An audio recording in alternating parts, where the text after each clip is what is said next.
Just a couple of guys, a couple of microphones, and a heck of a lot of know. It's Football on the Know with Jim and Joe.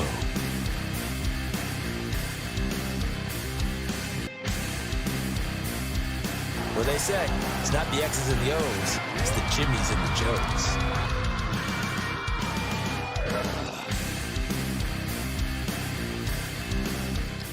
What's going on, everybody? Welcome to another episode of Football on the Know. I am Jim McPhee. Alongside of me is Mr. Joe DeCapita. What's going on, Know-It-Alls? Welcome back for another edition of Football on the Know Show. Yeah, let's get it. Locked and loaded, ready to go.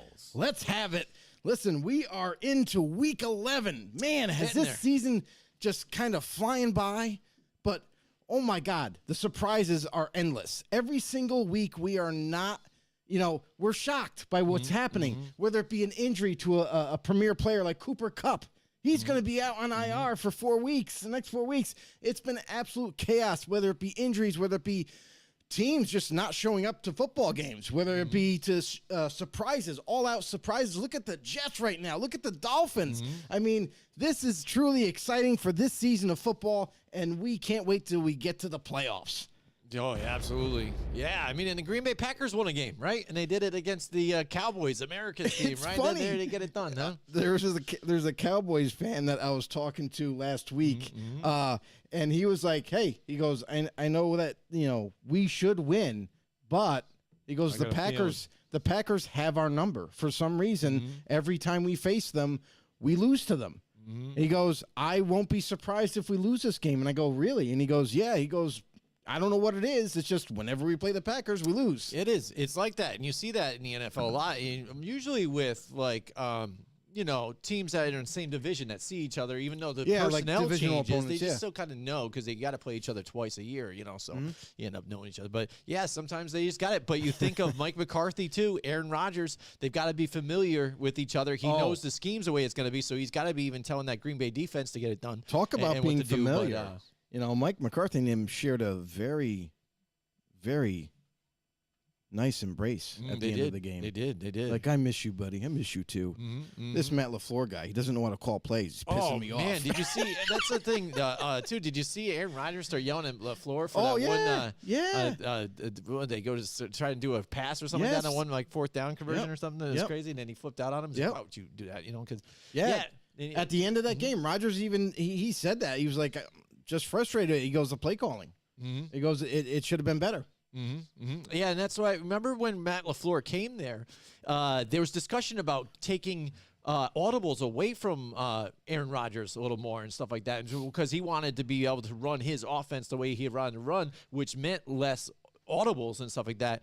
And maybe that's another thing that they've kind of butted heads on, through this whole thing that you've seen when they do have issues. At first, there seemed like a lot more. Then the last couple of years, it seemed since they were winning, especially, they got more comfortable with each other. So it looked like it was good. It wasn't until last week that I saw, again, a little more frustration setting in with each other. But, I mean, that's the thing, too, is a new coach coming in, implementing his new offensive philosophy. Even though Aaron Rodgers is a premier MVP type of talent when he got there, when Matt LaFleur got to the Green Bay Packers. However, when you're new and you're coming in, you're trying to install your offense. The other part of it, too, is you have Aaron Rodgers at your disposal. However, he still needs to learn the offense, too. So maybe that was part of it early on, was until Rodgers fully understood the offense, we weren't going to see him being able to just audible whenever he felt like or what have you, bearing the situation. Absolutely. Listen, if you're new to Football on the Know Show, tuning in, thanks for joining us, by the way. Could you do us a huge favor? Head over to YouTube, if you will. Hit the subscribe button. Search us up, Football on the Know Show. Hit that subscribe button. Hit that notification bell to let you guys know when we go live. Or, hey, at the very least, join up on Facebook. Become a member, become a know-it-all. And we are anywhere and everywhere. Anywhere you get your podcasts. iTunes, Spotify, you name it, we're there. Hit the follow button, follow along. But if you want to be more interactive, we are the most interactive NFL talk show out there. Help us prove it. Drop comments down below. We are live right now. If you drop a question, if you drop a comment, opinion, anything, we will respond to it. We will react to it.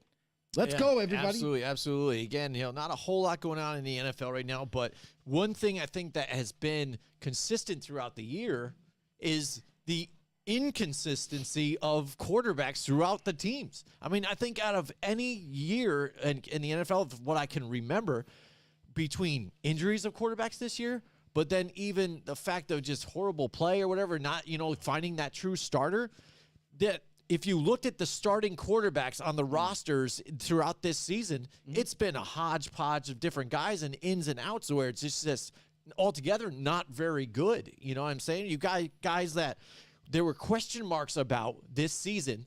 Well, I just named top 3 right now. Jalen Hurts and Tua Tagovailoa and Daniel Jones. Yep. All 3 of those quarterbacks, they said, hey, they got more weapons or they did things to try and help them out. Right. What are they going to look like this year? How are they going to look like? Because this is the test to see where they are. And those were 3 of the top type of guys now that are really performing this season. And meanwhile, your Tom Brady's, your Aaron Rodgers struggling because of the fact that their offensive lines aren't there. And then other teams too that thought they maybe had a guy, but he's not the guy, or even injuries on top of that, compounding and being problems here. So now these guys are being your standalone guys, and who would have thunk it, by this time in this season? You bring up those 3 guys, and those were the guys with the big question marks coming into the season. Were they going to be? And this was a prove-it year for all 3 of them, because there were some rumblings, and I say some, but about Jalen Hurts. Can he be the franchise guy for the Eagles? Can he turn the corner and be more consistent as a quarterback? And hey, he answered all the questions. This season, he is going off the wall, whether it be with his legs or with his arm. He's slaying defenses. And then Tua's another guy that we were like, well, can he win games? We're not really sure what he has. Everybody makes fun of his arm and, he's got a weak arm. And you wouldn't know it this year. Like, yeah, granted, I'll give you this. Tua does not have the strongest arm. However, he's making it work. He is an accurate passer, and he's displaying it this season. With a new addition with Tyreek Hill and Jalen Waddle in the second year, they're blowing up this season. And it's just like, it goes to show you that, talent sometimes isn't going to happen right away. When you bring in, and this is despite it, we're talking about quarterbacks, but despite that, any position, this is for any position. The guy that you bring in, whether it be a draft, free agent, trade, what have you, sometimes, a lot of the times, that one player can't acclimate to your team right away as fast as you would like. You want your guy to be a Pro Bowler the following year, and it just doesn't happen that way sometimes. Look at Jalen Hurts. It took him a couple years to get it. You know what I mean? Tua, bearing the injuries that he's gone through, he's also had to kind of grind through his injuries, come back healthy. And now he's starting to prove himself this year. You know what I mean? And Daniel Jones, he doesn't have my vote yet. Right. I think what Brian Daboll and the Giants are doing is great, because they're playing to each player's strengths for what they got on the roster. And they know Daniel Jones is not the prototypical franchise quarterback who can throw the ball and create time with his legs and stuff like that. He's a guy that is just ruining defenses with his legs. And then, once in a while that opens up the passes, so it's pretty easy. So they're doing a great job of developing game plans week to week to week with Daniel Jones and what he does well. And that's why you're seeing the Giants with so much success there. So that all I'm saying is that sometimes we all as fan bases want our draft pick or want our new free agent signing or a trade that we acquired, a player that we acquired in a trade.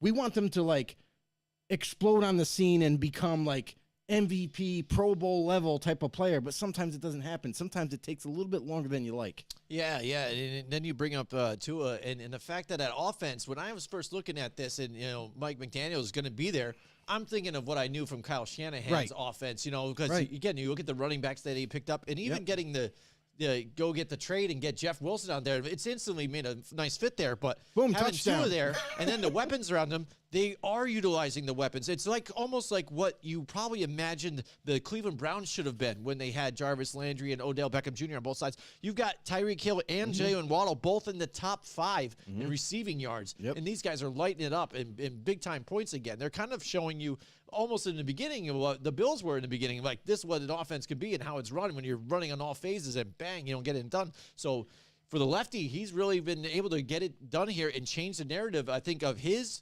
situation in his career right now. And they're making a big push, especially now with Buffalo having the struggles that they've had here and losing to Minnesota in a game that, again, it was a tighter game, but those ones that they should have won. And it seems like when it's a tighter game, they just can't get the job done. And whether it just be mistakes here and there, I don't know if it's nerves or whatever and stuff. No, I don't think it's nerves. But I would just not getting it done.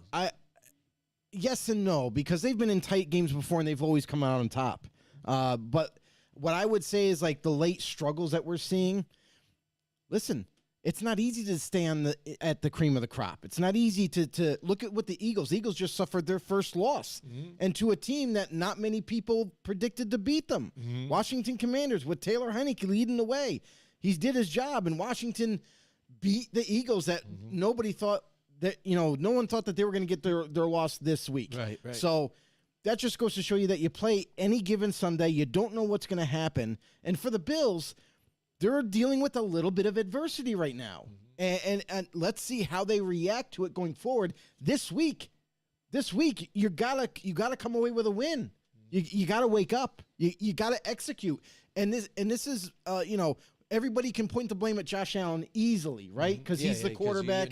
Because he's the one making decisions. He threw the interception at the end. But it's a team sport. The defense didn't do enough to stop. Listen, if you can't stop a team from scoring 30 points, that's a lot of points. And they ended up, obviously, the final score 33-30. But if you can't stop a team from scoring 30 points, you're not doing your job as a defense. Right. And as an offense, if you can score 27 or more points, usually in the NFL, that's a win, no matter what.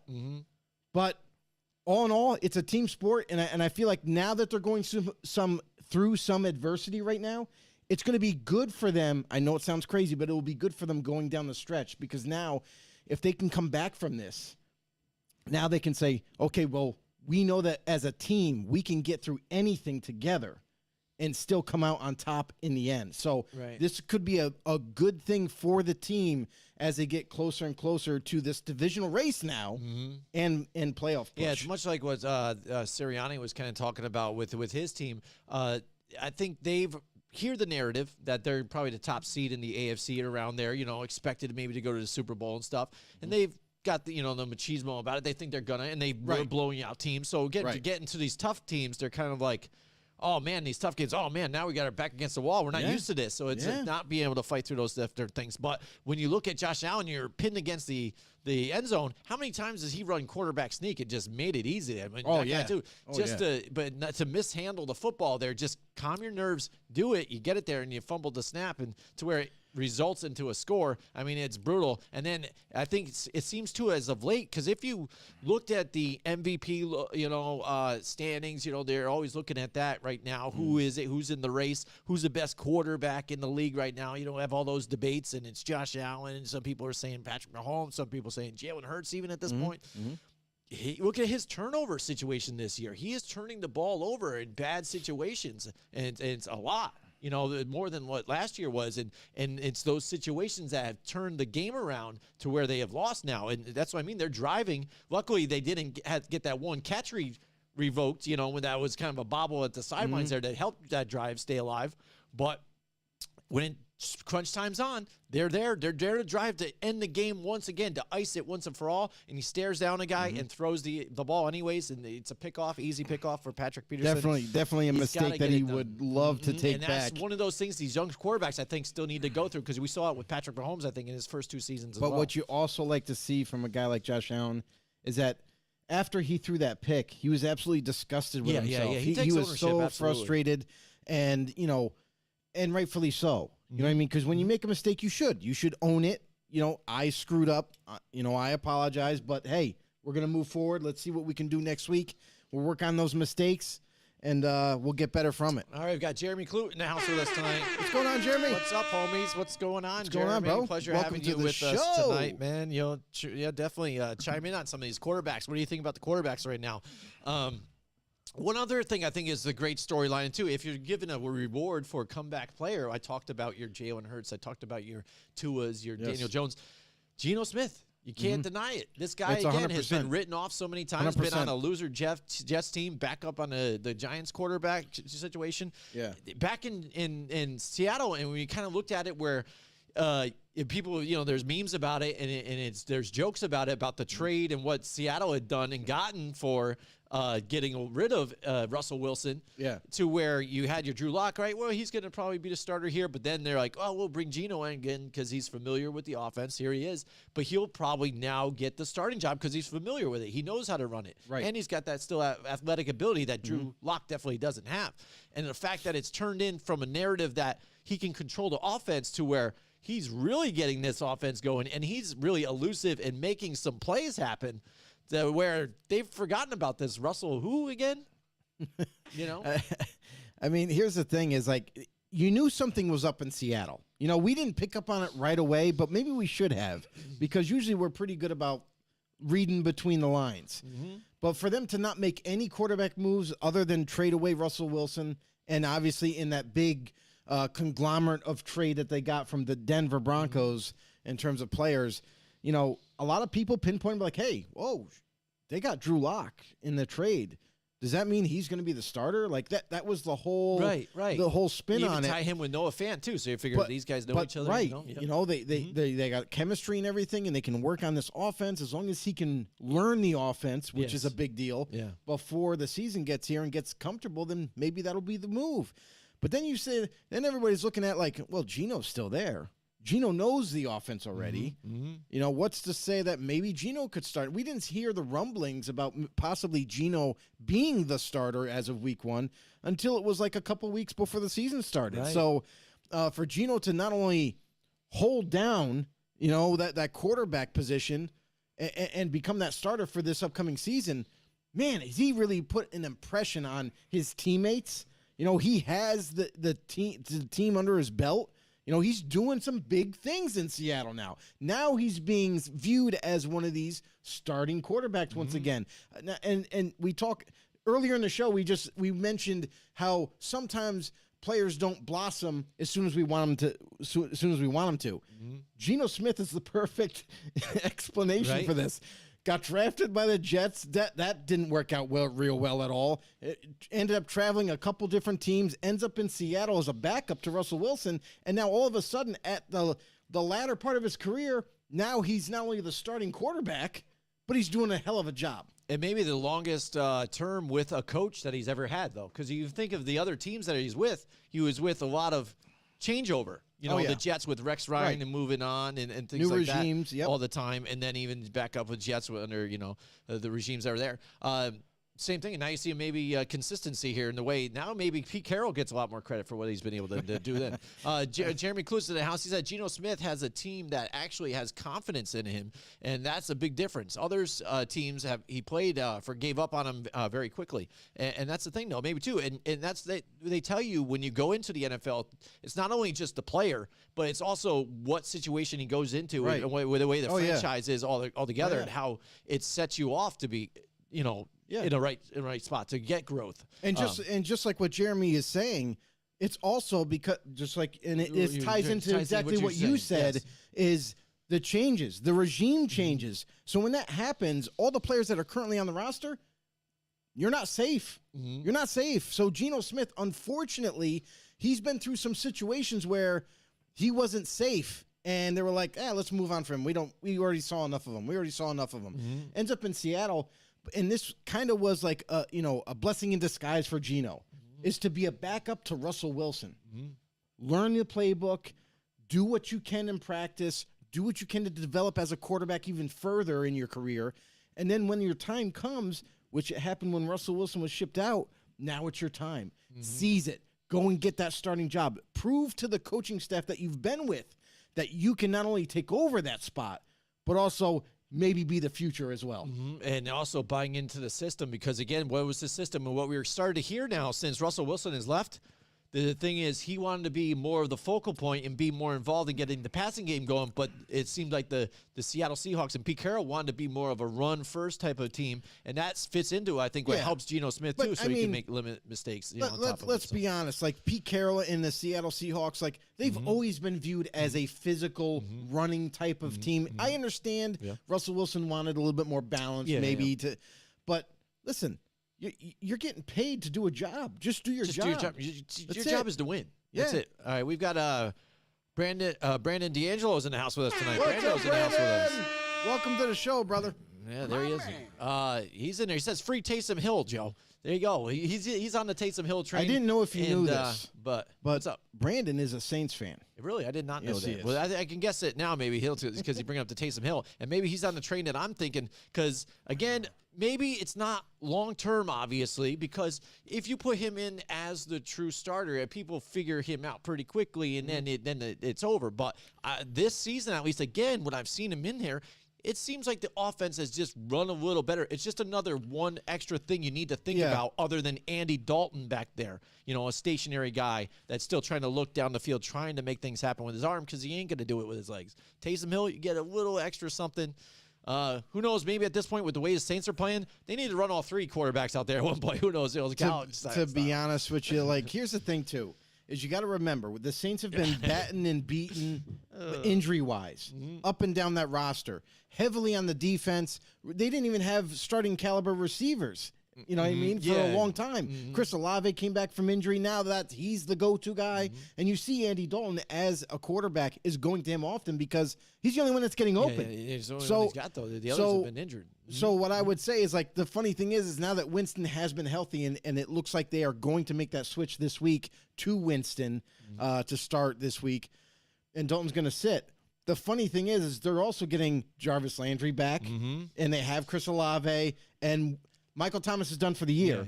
But now they have those two starting caliber receivers now, and if all of a sudden Winston comes out and starts throwing touchdowns, it's just and they're a like, happy "Oh, coincidence Winston is the man." And I'm like, "No, he has more weapons now, he does. and they're It helps. healthier." Because now we're also getting news out of New Orleans that also Trevor Penning, the first-round draft pick, is now due to come back off of IR to return to the team. So it seems like now they're starting to get healthy at a good portion of the schedule to maybe make a push and make a divisional race. Right. Brandon says Andy Dalton couldn't throw a patty on a grill without missing. So I would like to see that. Yeah, we would. I would. The red rifle, trying to put it maybe out he like could patty make on it. the grill. I like it. See that. But yeah, I mean, and that's kind of what they wanted this offense to be, though, Joe. You know, Yeah, in the right. beginning of the season, they named Jameis Winston as the starter anyways. Right. So it's only natural that he come back here, too, with the weapons to be able to come back so that you can Mm-hmm. finally see what this offense was intended to be. You know what I mean? And then also they got Adam Troutman back last week as tight end. So everything's starting to come together for New Orleans. Everyone's starting to come back and get into that healthy section of the injury report. So we'll see what New Orleans can do down the stretch. Now, let's get back to some of the stuff we had talked about before when we were talking about quarterbacks with you. We brought up Seattle and stuff like that, too, and now Jalen Hurts. But the Taylor Heineke situation again, Joe. Again, I mean, do we have to say we're right again or what? I mean, it's pretty Might as easy well. at this point. Hashtag know-it-alls. This is what it's just bad franchise. You just know it. They make poor decisions. It's not even just the owner at this point. It's just it trickles down from there to everybody else. Why go and make the trade for a guy that just again can't win a playoff game, can barely get you even there, it failed multiple places, Carson Wentz, and giving up trade value for a guy you already had in-house that was winning some games for you that your last team was year. behind. Your team, obviously, when you see them there, you can see they rally behind this guy. And then him, whether he's even being a major part of the team or not, like that last game, he had not even any touchdowns at all, but he had like 100 and something odd yards. Right. But he was fired up just as much for, other people to get touchdowns and Right. be in this game as anybody. And Yeah, it wasn't yeah, even him throwing the touchdown pass. You know what I mean? He gets amped up. He puts it on his back. Like Taylor McLaurin was getting interviewed later on SVP, and he says he's gritty. I like those type of guys because he's kind of hinting out how much he loves this guy. Yeah. And then it was more of an afterthought of, well, if the team decides to go with Carson Wentz too, I like him too, and whatever the team decides is good. Don't Band-Aid. But you can see it physically. You could see the way the players react.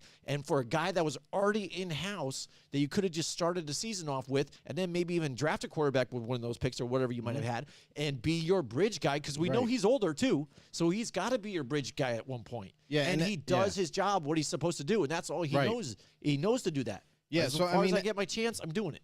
So the thing is about this whole situation is that it's funny how things work out because Carson Wentz, when we first heard the news that he was going to get traded to Washington, we were like, why?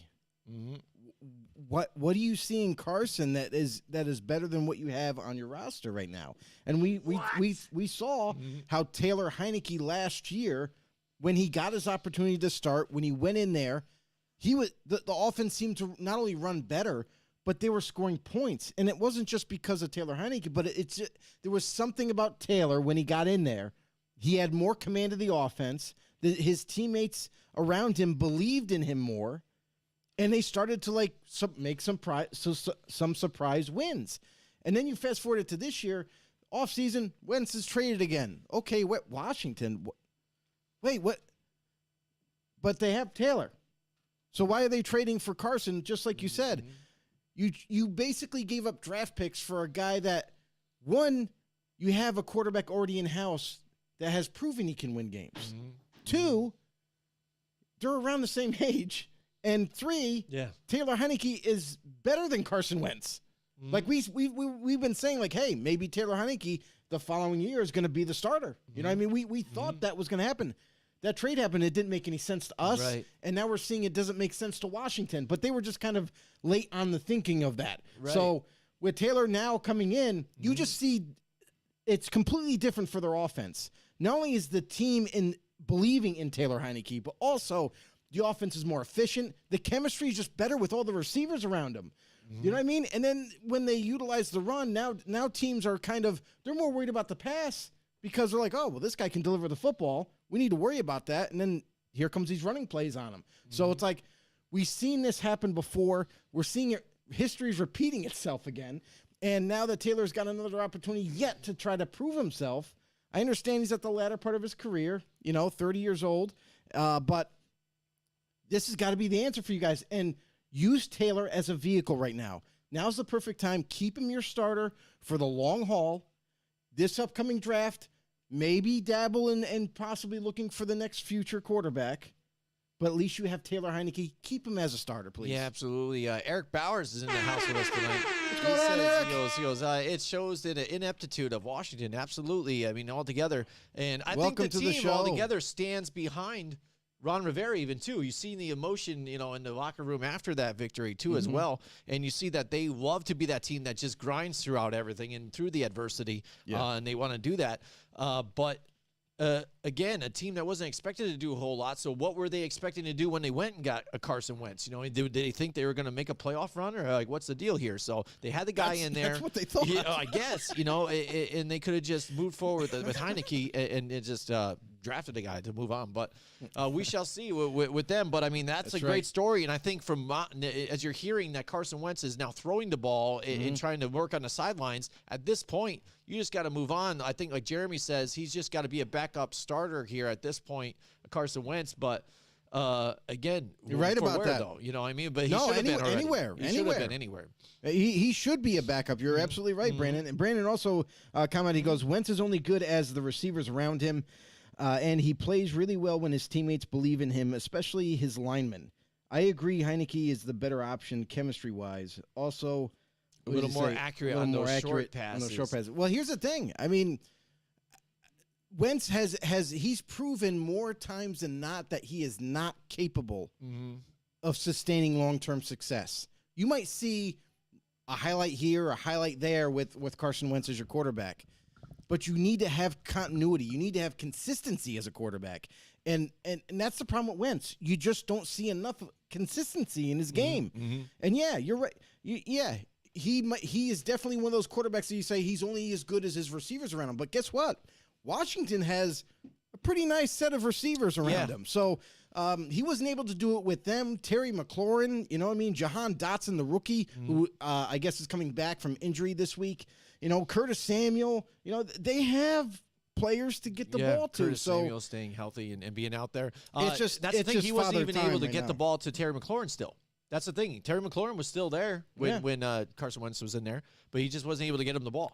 This guy is. You know, He's holding on to it. But I think the one thing that did help though too is getting Robinson back, the guy who had been shot multiple times, and having that quick Brian recovery. Robinson. And him and getting a running game for this team for a guy that actually maybe can stay healthy for them too, because that's Washington's Achilles heel, I think, that they've always had for themselves too. They're good at drafting some of these running backs, but none of them could ever stay on the field for a full season at a time. So altogether, it's working right for him. And Carson Wentz, we just see it as it is. He's got to be just that backup guy. And tell you the truth, you don't hear the good stories about him in the locker room. So it just makes me think that he's just an asshole, that people don't like him. So in the locker room, they don't like him. I think he's just an a-hole. So bottom line, what I mean? People like this Heineke guy. So there you go. And Bauer says his teammates lose faith in him, and eventually it causes friction between them. He wasn't exactly popular in the locker room in Philly. See, there you go. Right. But I think it's just maybe, I don't know if it's his attitude, he's an a-hole, or just, I don't know what it might be. I don't know. But they lose faith in him. You know something? And like they can't go forward with it. A lot of times you can tell, how teammates feel about each other on the sideline. Us as fans, we watch the game and we love it. But if you kind of pay attention to body language, to see where people are sitting, where people are standing, who they're standing, and who are they next to, you know what I mean? Are they conversating about the game and they're joking, or obviously if you're winning, you're having fun, but it's like body language and attitude on the sideline. When you watch Carson Wentz on his old tapes on the sideline of the Eagles, you could see him, kind of like, oh, we got to get this fixed or that type of fixed, and receiver, you got to run this route, and I saw it this way, you saw it that way, but you didn't see anybody kind of like high-fiving the guy in the sidelines. You didn't see like any real camaraderie. I always Carson see him sitting Wentz. on the bench by himself. Yes. I don't see them all slapping Secluded. him like, hey, good Secluded, job in there and talking. So I get you there too. Brando says, can we talk about what's up with Josh Allen lately? It's bad. Is he bad coaching, or is he just getting confident and cocky? Joe, we talked about this a little bit. Yeah. Again, what's your point on this then? What do you think? Again, I think we have a little different takes, but what do you think on this? Is Josh Allen? You said again, just steady the ship. It's not exactly all his fault. No, it's not. It's a team sport. That's why we play the games. Hey, listen, no one's blaming the defense. Why? Why are we not blaming the defense? Defense gave up 30-plus points in this game. That is not okay. If you give up more than 27, usually that means you're going to lose as a defense. And offensively, he made a few mistakes. And that whole handoff, I know everyone points to Josh Allen, but it wasn't a clean handoff. It could be partially the center. The center might have started to let the ball go as it got closer to Josh Allen's hand. That's why it wasn't a clean exchange. Maybe the center kind of pulled a little bit sooner than intended. Those type of things happen. That's why we play football. So for Josh Allen, I don't think he's cocky. I don't think he's overconfident. Yes, he's confident in his abilities. That's why you see him running the ball through people. But I don't think it's bad coaching. I really think it's just, hey, nobody's perfect. Look at Aaron Rodgers. Look at Tom Brady. Look at all these top-notch quarterbacks that we say, oh, these guys are like godly in the NFL. They make mistakes. They don't have perfect throws all the time. Same thing happens with every given starter in this league. They have great games, and we're like, holy shit, did he pull that off? Oh my! Look at Patrick Mahomes. Did you see what he did last week? You know what I mean? Everybody has bad days. Everybody has bad mistakes. How bad you can look when you don't have a healthy offensive line. Look at how Patrick Mahomes looked at that. You know what I mean? That's all they were missing is tackles. Yeah, well, that's what I'm saying, though. I mean, when you don't have tackles, that's what people look for. You want to find those bookend tackles, right? Patrick Mahomes is getting chased all over the place where he had to make some of those spectacular plays. But then again, bad interceptions. The thing for me with Josh Allen, I think, again, I think in the sense of what Brando's talking about here, is when the game is on the line, he is forcing things a little more often to where it's a head scratcher, because throughout his progression, you've seen him get better in eliminating some of those mistakes, looking for the better read, taking off with his legs, making plays on his legs, and not forcing the ball in there. And when it comes down to crunch time on some of these situational games that are tight, you see him making those errant throws, things that he maybe shouldn't have done, should have maybe took off, or just lived to fight another day instead of trying to make it all happen in a play and whatnot. And, that's just the way the game is, though, too. Like you said, it plays out that way. If they're pressuring him at that particular point, it is what it is. And I know media is going to try and paint it up like they have been. Right. He's just not a pressure guy. When game's close, he's a choker. I disagree. It's it. And I think it's situational again. But again, I have noticed, again, as of late, because you see the interceptions piling up now, when they're putting pressure on him, again, he is forcing the ball, I think, a little too much because I think he isn't confident in what he is able to do, but I think he puts too much on himself because especially you see the difference when they lose after how much he blames himself too on top of it. So I think he needs to take some of that off of his mind and say, it's not all on me. Trust my other guys. Just make the smarter plays. I also think what part of it is, too, is knowing that he has a cannon for an arm, he thinks he can fit it into smaller areas than he probably even should attempt. So that could have been very well what happened with that interception, is that he thought he could get the ball and got it faster to a point. Because He thought he could get it to a spot faster than that DB could close on it. I thought so too. And then as soon as he threw it, you just saw him go, oh, shit. Yep. You know what I mean? Yep, absolutely. Eric says, I think its confidence is down a little bit, and everyone's choosing the Bills to go to the Super Bowl at the beginning, and those expectations are difficult. And that's kind of what I talked about earlier. I think it's the same thing that Eric is talking about in a sense, too. Here's the thing is, like, they are difficult, but there's other teams besides the Bills that people see going to the Super Bowl. Look at the Chiefs. Everyone is crowning the Chiefs as going to the Super Bowl again. Everyone thinks the Bills are going to the Super Bowl because they are the most complete teams right now. They are the more exciting teams to watch. And we've seen them blow teams out. We've also seen them have close wins, and then we've seen them just lose games in the end. So they also lost to the Colts. It's an uphill battle. Didn't the Chiefs lose to the Colts at one point this season too? So I mean, we've seen this throughout the season the way it's been, and you never know any week. It's all about preparation for that particular team, game planning, and how you get it done and executing. That's it. I mean, I don't think even at the beginning of this season, people really picked the Chiefs to go to the Super Bowl. Because, again, they wanted to see what's going to look like without Tyreek Hill. Some people did, I don't know. They're going to take a step down because they don't have Tyreek Hill anymore. Blah, blah, blah. This and that. And they've been able to get it done. You know what the crazy thing about that minus Tyreek Hill out of the equation for the Chiefs is it actually made Mahomes a better quarterback. Because now he's not tunnel vision on just Tyreek Hill or Travis Kelce. Now he is forced to spread the ball to guys like Juju, newly acquired, MVS, and other guys like Mecole Hardman and stuff. Now you're seeing him spread the ball more often. It's making him a more complete Juju's quarterback. more involved now. You're seeing that he's that's what I said. Yeah. Brando says that rookie receiver for the Packers. That man, what a game he had with the 3 TDs. It's insane. Rookie class looking really good. Even with Olave and Sauce locking up on the Jets. Right now some of these guys are. And I think the thing about you take away from that Packers game against the Cowboys is the run game. One thing against the Cowboys will say is that now you know how to beat the Cowboys, just get that run game going. So maybe for the Giants fans and us, we really need to try and get Saquon Barkley going next time we see them to be able to beat them because they can't stop the run. How do you stop those pass rushers like Micah Parsons and DeMarcus Lawrence, things like that? Run the football on them and pound it. And the good thing that the Packers did is they were able to get A.J. Dillon more involved. He has been non-existent this whole season, just about. Aaron Jones has been able to get his chunk yards, no doubt. He's been able to do it. But every time it came to A.J. Dillon, he wasn't able to pound it out and really beat those guys and get that ball moving when it was called on his number. In this game, they really did that. And that helped out the offense for Aaron Rodgers and including having Bakhtiari healthy again, getting a little more security there, a bigger pocket, and a little more time. He had a lot more time to throw in this game, and I think it was because of that strong running game, alleviate the pressure, which opened it up for Watson to get it done. And he's actually catching the ball when the ball is getting there. So. Well, with A.J. Dillon, though, it was more about performance. Like, he just haven't been performing. It's been on him. Exactly. That's what So I'm saying. it was gut check time. I feel like, there was a conversation had behind closed doors with A.J. Dunn. Like, hey, listen, dude, if you're not going to get the job done, we're going to put someone else in there. So keep your spot. Earn it. You know what I mean? So, and that's where you kind of see him turn the lights on, and he started to go for it.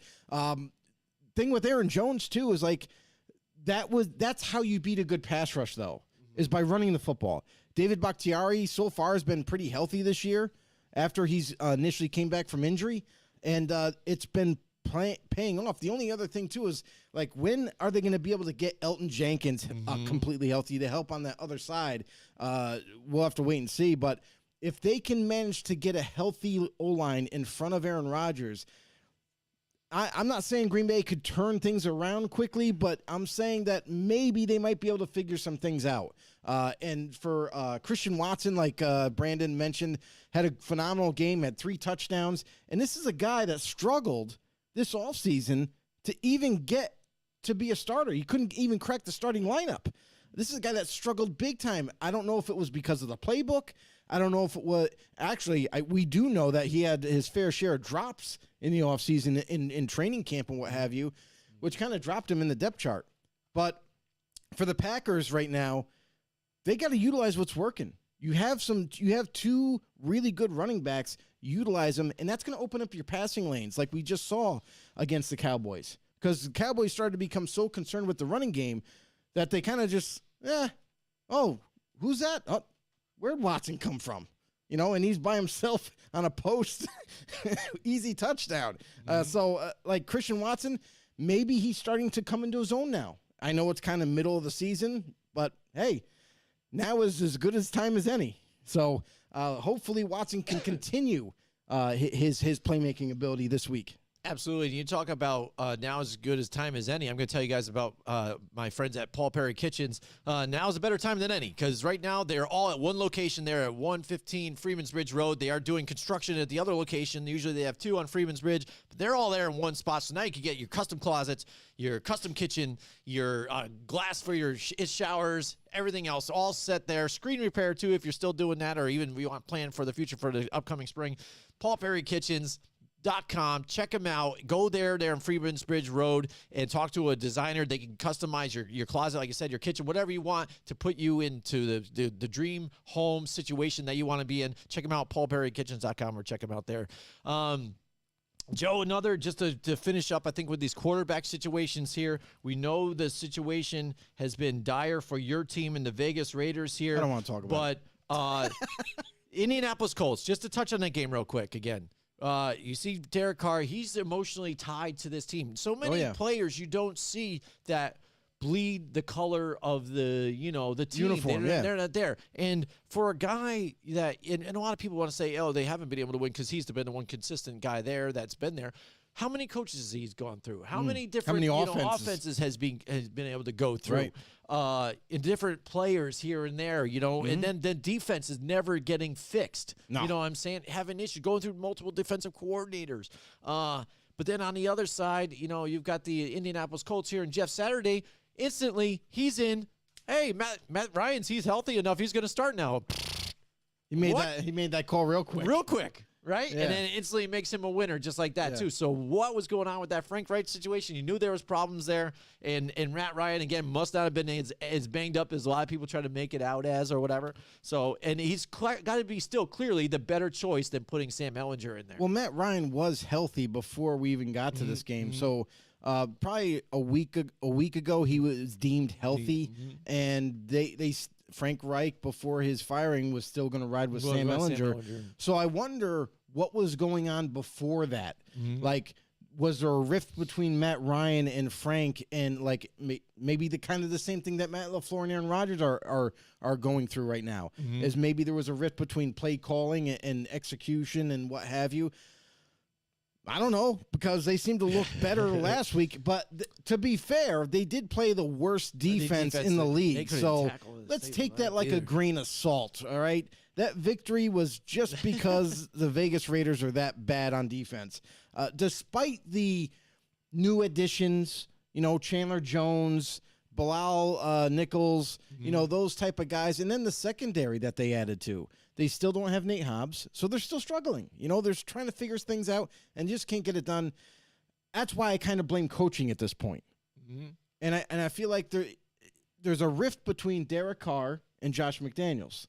And that's what it seems like right now. But because we're on the outside looking in, we're just kind of guessing at this point. Mm-hmm. But when Derek Carr comes to the podium, and he's basically calling out players in the locker room. Mm-hmm. Usually you don't do this in public. Mm-hmm. And we already know from a week ago, Carr at his last presser a week ago was saying, I would like to voice my opinion right now, but I won't because I'm going to save that for I'm going to see the people involved face to face. So he did that. Come to this week, obviously it didn't work. So now he went to the presser. For the first time, I've never seen Derek Carr ever since he's been drafted. I've never seen him get to a presser and not wear Raider gear. Mm-hmm. This was the first time ever. He was wearing Fresno State, his college, at the presser. Very emotional, very upset about the lack of passion from some of these players, the lack of dedication. And some of these players, Davante Adams has also expressed it, not in a presser, but has expressed it in the locker room in interviews and saying, hey, until guys all get on the same page and all are going to do the necessary things to win, this is where we are. Mm-hmm. So that's why you see the emotion, the raw emotion that Derek Carr has, because just like you said, there's not many players that are like ride and die type of players with that team that they currently are on. Mm-hmm. Derek Carr's the exception. He not only wanted to be a Raider, but then when he got drafted, it was like a dream come true for him. And he doesn't want to go anywhere. Mm-hmm. He wants to win a championship for the Raiders, and he wants it so badly that you just see the absolute frustration and anger that he has. It's just spilling out. Right. And then people are quick to paint the narrative again about him and McDaniels not getting along, and it's McDaniels, again, just can't be a head coach around the NFL and this and that. People are questioning his play calling. Yeah, how can you not? Yeah, I hear you there, too, on top of it. But, again, it seems like Derek Carr stood behind him, said we get along and this, and I believe in what he's doing. The relationship is good. But like you said, some people saw it differently, what his presser meant and his answer. Mm-hmm. I saw it kind of the way you did, too, because he instantly just called people out, said, dude, I've tried. Been down, and some of us put so much work into us to even try just to sleep at night with the preparation that we're trying to get into his game, and other people are coming to work when they're not doing what I'm doing. And I'm not saying that I do more than you, but you guys aren't doing enough. And I'm trying to tell you to do it, and you're not doing it, man. And that's the only way we're going to win. There's a comment that he made that kind of, I was like, whoa, that's pretty serious. He's like, we're putting stuff in our bodies just so we can play on Sundays. Yeah. So it's like that comment right there, that's serious. That's saying, like, not everybody in the locker room, but some of us guys are doing anything and everything it takes just to step foot on that football field to try to win games. Right. And we are struggling to do our best because nobody else wants to pick up the rest of the load here. Mm-hmm. No, I'm so curious to know what players exactly. You're never going to know this. No. But, like, what players are not that committed now? Yeah. Because you can only hope that maybe if those players that aren't not committed are not going to be around next season. Mm-hmm. Yeah, maybe that's what we'll end up knowing, after the fact. I will say this, though, real quick. Sure. Is that because there's just been this debate now, is Josh McDaniels out after this year? Is Derek Carr out after this year? Mm-hmm. We'll know the answer. If McDaniels is good with Carr and Carr stays, it's the right decision. If they do decide to move on from Carr after this year, the Raiders are in for a reckoning. Mm-hmm. And you got to now at that point, if that is allowed to happen, now you got to start to blame ownership. Now you got to start to blame Mark Davis. Yeah, because you're even hearing, too, they're moving on from Josh Jacobs and stuff like that, too, possibly. So if you end up doing that, I mean, then you're looking at a restart altogether, though. Because Josh McDaniels said this about Josh Jacobs. He's the best running back he's ever coached in his career. Oh yeah, that's a big statement coming from New England though too, where he hasn't had a whole lot of great ones. They've had a lot. They've had Corey Dillon before in his prime. They've had a ton of really good running backs, and for him to say that's pretty serious. Mm-hmm. Here, also Deion Lewis, our buddy there, has been there. So, but He was pretty good too, right? He was pretty good. That was cool to hold the Super Bowl ring, man. That thing is heavy. Holy It's crap, big. that's heavier than I thought, and it is big. I thought it was going to be as heavy as I thought it was. Yeah. But I didn't think it was going to be as big. Big. Yeah, That- that's that to what makes me me was- think now with Tom Brady to it's hold that on humongous. there. I'm surprised he doesn't have like a Thanos glove to hold those things onto there. You know what I mean? Because it's heavy. Like you've really got to really have that thing on there. He's going to need another glove. Yeah, I know. Maybe not right now. Who knows? But everybody, it's funny the thing where they're tracking Tom Brady, they're tracking him. He's 2-0 now since he's been divorced now. So everybody's going to use that as a. Here we go. Come on. As a breaking point here from this on forward. You know that this is his record now. So that must have been it. Boy. But Yeah. Joe, Let me tell you a little bit about our boys at Mohawk Honda. yeah, All right. absolutely. Listen, this sponsor right here, let me tell you, they are something special. Mohawk is the shit. That's all I gotta say. You'll be greeted with a smile and a tickle in your pants when you arrive right there down in Scotia. The new vehicle inventory is warming and ramping up here with pilots, passports, and ridgelines heading right into the lot. Remember, this is the best time ever to sell your vehicle. It's just another advantage you get from the #1 volume dealer in the Capital Region. General Manager Greg Johnson, that's right, our man Greg down there, and his team of sales consultants are always available to help you with the buying process or any questions that you might have. Yes, the seasons are changing, but at Mohawk Honda on Freeman's Bridge Road in Scotia, they always go out of their way to please you. Absolutely, they absolutely do. Right now, they're taking donations too for the food pantry. So go down to Mohawk Honda, donate some food for you guys, some canned items, stuff, and check out a car too while you're there. Walk out with a sweet ride too. Absolutely. So we love Mohawk Honda. They're always doing go out of their way to please us and take care of us too. We appreciate it. So Joe, we're going to get into our picks, but right before that, I just want to tell you guys too about our friends at Colorize too, who help sponsor the show and get us to where we need to get to, and be able to do our live shows and stuff, which we have another one lined up. We'll tell you guys about pretty shortly. But Colorize, they've got a new location that is now open in Troy / North Greenbush, if you want to consider it there, right there on Route 4.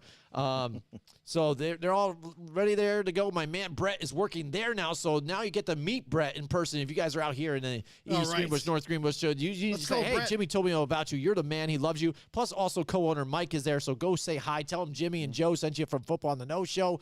And also, you got the other locations there, Queensbury, Clifton Park, There's a and lot of Niskayuna too as well. They're just building. They're building their family just like we are building our family all together here at Football on the No too. They are know-it-alls on top of it. So check them out, mycolorize.com, or go to one of their locations. Talk to those guys. They have been in the paint experience for years. They will lead you to wherever you need to go, not just Benjamin right. Moore stuff, but anything paint related, finish related. They got you covered. mycolorize.com, or check out their locations. Yeah, they're definitely going to help you out. And you talk about growing. Like, listen, we're trying to grow our own damn football community here. Hey, everybody in the chat, everybody that's checking us out, do us a huge favor. Whether you have a friend, a family member, someone you just met on the street, if you know that they like football, listen, share.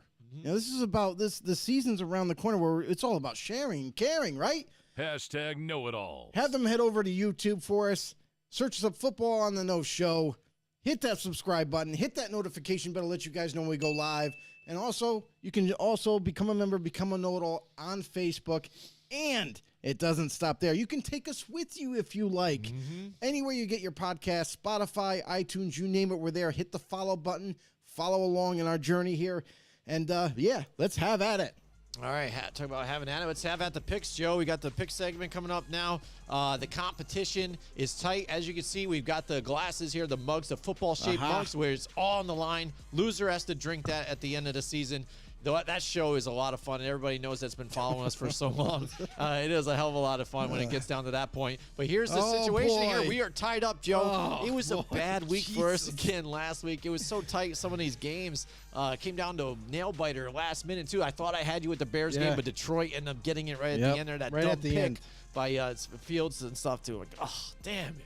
Thought I could get another one up on you. And it's funny because that game – the Detroit Lions are not known for their defense. Like, they've been playing really well, don't get me wrong, but they are seen as one of those weaker defenses that you can take advantage of. And when Chicago was up towards the end of the game, I was like, yeah, well, that's it. They've got it. You thought it was. It was it. Yep. And then they fought back, and that's All the I one gotta thing you say about that team. is They're that fighters. Despite the last couple of bad weeks for picks, We are above 80 wins now. Yeah, we're there. We're above 80 wins still, so we're I don't still. know. bad, I mean, correct me if I'm wrong, but last year were we above 100 at this point yet? I don't know. We were close, Probably though. close though. We definitely had a lot more. 'Cause we were 10, killing it 11, last 12, year. 13 wins weeks, but yeah, absolutely. So here we go. We got Thursday night football here. Green Bay Packers and the Tennessee Titans here. Joe, Green Bay comes out with their first win in a long time here against the Dallas Cowboys. A hard-fought game here.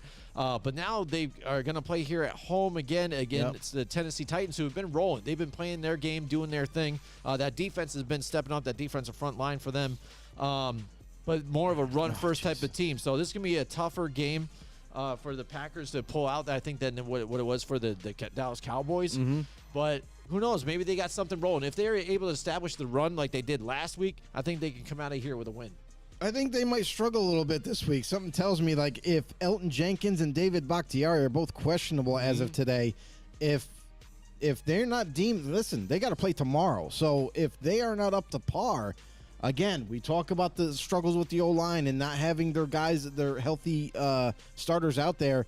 Elton Jenkins and David Bakhtiari right now are, in jeopardy of not making tomorrow night's game. If that's the case, I don't think they're going to be doing much running. In fact, I think Aaron Rodgers is going to be doing a lot more running than his running backs away from defense. But Romeo Doubs is now deemed as out for tomorrow night's game, and we know he suffered an injury last week. Look for Christian Watson is going to have to take a step up, even bigger. And Randall Cobb has been seen at the practice facility. He's seen that he's starting to warm up, starting to get – I don't know if he's going to be eligible or not to play, but that's something that you got to wait and see. But Tennessee Titans, they've been kind of on an upturn right now lately. Their defense has been playing better. Their offense is starting to get on cue. Ryan Tannehill looks like he's going to come back this week and be the starter for them. So we'll see if they can get back on track with Ryan at the helm. So for Tennessee coming into Green Bay, I'm going to go with Tennessee on this one because I do not trust the offensive line play for Green Bay.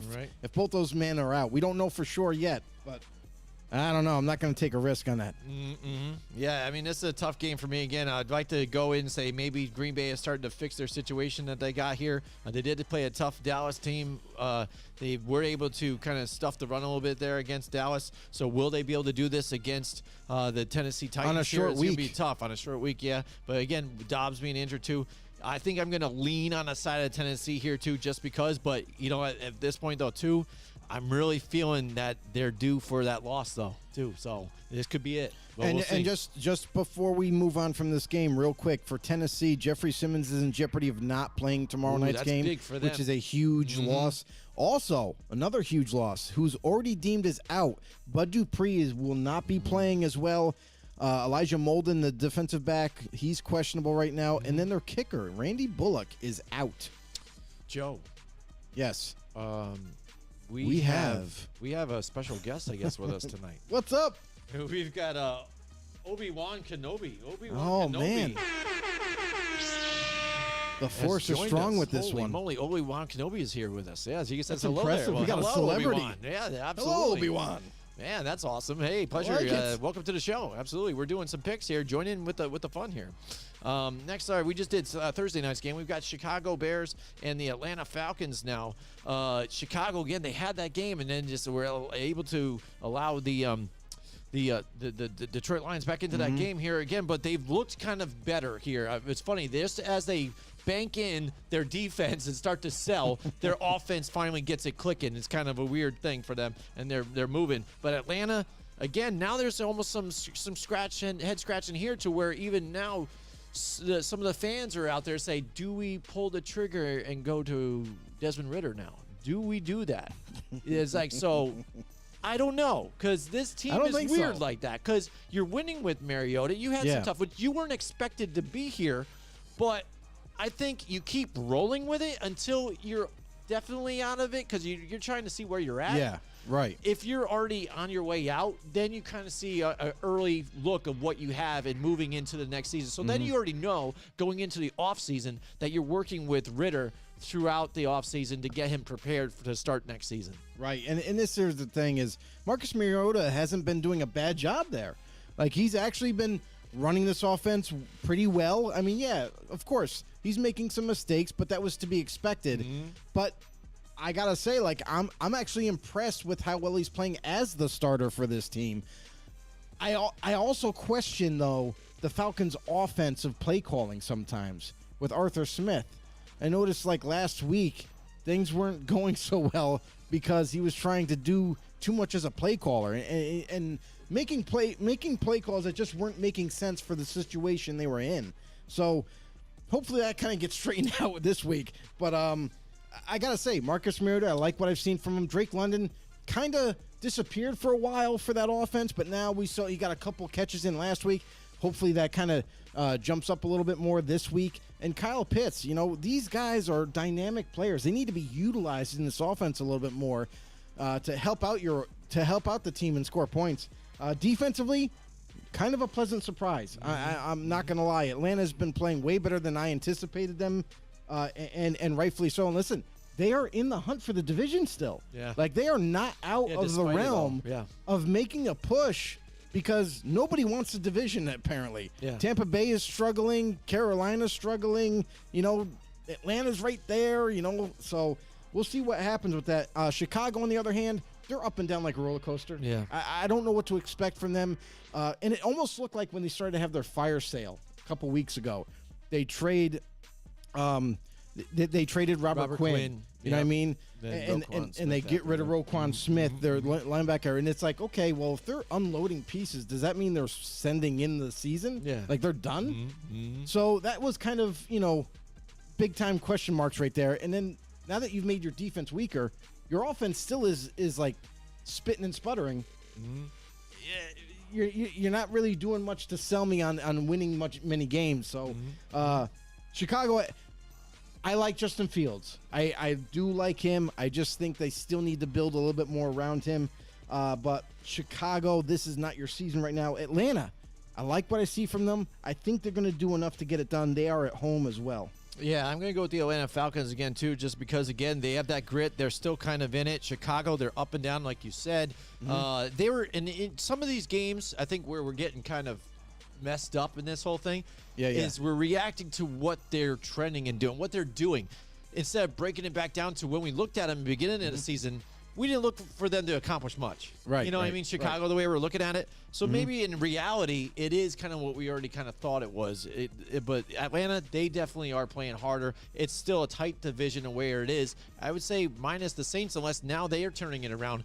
But it looks like the Tampa Bay Buccaneers, they've kind of found the mix. They're trying to get that running game going, especially with that younger guy, White, that they've got now, you know, to get him in there at the goal line and pound in some points here for them to alleviate some of that pressure off of, even though you got the weapons, you got Tom Brady, but he is older, and you could see on some of those throws, he's just not getting it there at some points. So I think Atlanta, they're going to still fight at this one. They're home. I like them, too, at this one.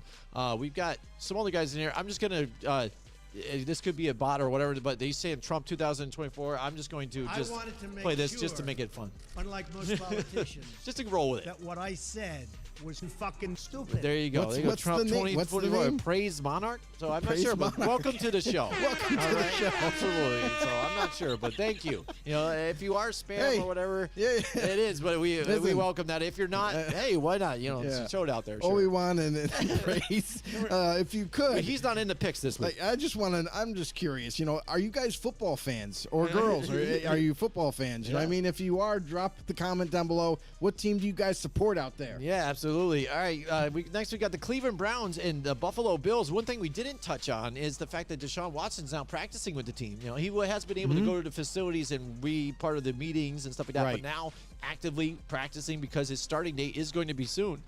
There you go. Obi-Wan Kenobi is a Raiders fan, Joe. Hey, all How about right. that? Obi-Wan. How about the irony of that and the fact that he is a Raiders fan, but Yes. then the Also- symbol a lot of times with the Raiders is it? Darth Vader. So then you've got the Darth Vader helmets. You know, they're the Raiders games, but there's Obi-Wan sneakily hanging out Yeah. and being a Raiders fan. But that's awesome. Raiders fan just like Joe. There you go. So fit right up. Welcome right in aboard, with the family. Obi-Wan. Welcome aboard. Do us a favor. Make sure you hit that subscribe button Yeah, and hit that absolutely. notification bell. Let you guys know when we go live. and you can tune in next week. Yeah, absolutely. All right, so Cleveland Browns, we've got the Buffalo Bills. Again, under Jacoby Brissett, they've just been running the game. Nick Chubb, running on all cylinders, getting done here. But Buffalo, they've got to turn the corner here. They are playing at home. It is so hard to play against Buffalo here at home. I think this is a good game where they can turn it around here. I like the Buffalo Bills with this one. Yeah, Buffalo Bills right now currently sit 6-3. They are tied for second with the Jets at 6-3, and the Dolphins are 7-3. Everybody, How quickly wake it up! happens. Tables are turning right now. Patriots are last place right now by themselves, 5-4. So, yeah, Obi-Wan just commenting down below. He goes, "Is Deshaun Watson back yet?" Yes, he's back, but not the way you think. He is back at practice. He's eligible to practice with the team, but he cannot play until week 13.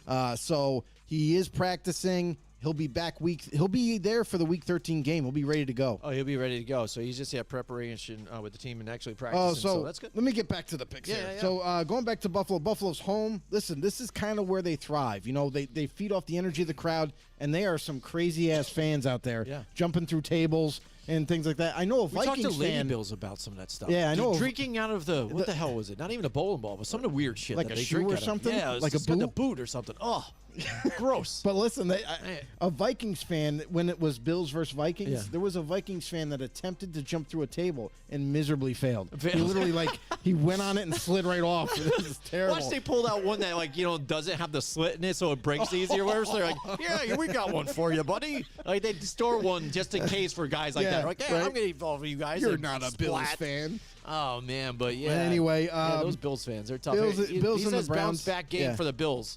Obi-Wan. I like the pick because that's kind of where I'm going. Cleveland, listen. Cleveland Browns, they're not going to be much better until they get Watson back in that quarterback spot. So I think that the Browns, even though they've kind of kept it somewhat afloat, with Jacoby Brissett, I don't think it's going to be enough. Buffalo Bills are definitely going to be very pissed off at home. They are going to get the win. Nothing is impossible. There we go. We've got the Philadelphia Eagles and the Indianapolis Colts here, Joe. Philadelphia suffers their first loss in a tough divisional game. So here you go. How do they respond now? You're talking about teams responding from a loss. They suffer their first loss, but they've been in a lot of close games with a lot of teams that aren't really great right now, too. So that's why I think Philadelphia has always kind of been looked at this season as, even though they're undefeated, are they really that good, though? You see the weapons that they do have, so you look at them and say, on paper, they should be pretty good. But, in a lot of closer games than it should have been, not as close. You know what I'm saying?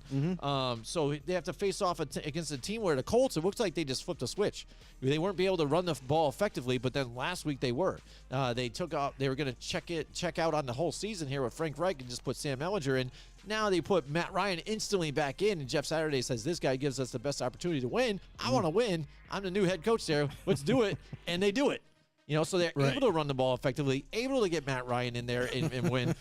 What the hell? So I don't know what to expect here with the Colts here at home. Who knows what type of team, but I think they're saying that Leonard is not going to be playing too. He's done for the year. He's done for the year. So I think that's a big issue for them. So I think in Philadelphia Eagles against this Indianapolis Colts, where there's question marks all over the place here, including coaching, I'm going to roll with the Philadelphia Eagles on this one. Yeah, this one's not that hard to pick. Despite the injury to Shaq Leonard, going to be out for the year. However, their D-line is looking pretty rough right now. As of today, DeForest Buckner did not practice. Kwity Paye did not practice. You know what I mean? So their D-line, Yannick Ngakoue didn't practice. So three of their four starters at D-line did not practice. If that trend continues and they miss this week, they're going to be playing with all backups this week. So that's not looking too good for the Colts. But other than that, listen, they won against the Raiders last week. Their defense is one of the worst in the league. So it was kind of like an easy game for them. I like Obi-Wan's comment here. It says, the force is strong with Jeff Saturday. He goes Colts in an upset, 35-32 against Philly. I can't get on board with that, bro. I'm going to go with the Eagles. My son. Eagles, listen, the Eagles, okay, they got beat last week, right? Yeah. So you know that they're going to want to make a statement. And when you're going up against a team that's really not roster-wise, I know we play the games for a reason, but roster-wise, they do not look up to snuff to play against this Philadelphia team. They are coming for their heads. Yeah. Especially with the offense to be able to put up points like that against this Philly defense. Yep. It's very, you look at the wide receivers paired up against Darius Slay and Bradbury, things like that. It's going to be tough. And real quick, a couple of new things that happened with the Eagles this week is they have signed D-tackle Linval Joseph, who's going to come in rotation for this D-line to bolster that. But they do lose their tight end Dallas Goedert for the next 4 weeks at least, so they will be without their tight end. All right, next we got the Jets and the New England Patriots here. Patriots had some rest time. The Jets are fired up, ready to go. Here we Last time go. New England barely edged out this game here. They kept picking off Wilson in the last game. That was Right. our last live show there at Restaurant 605.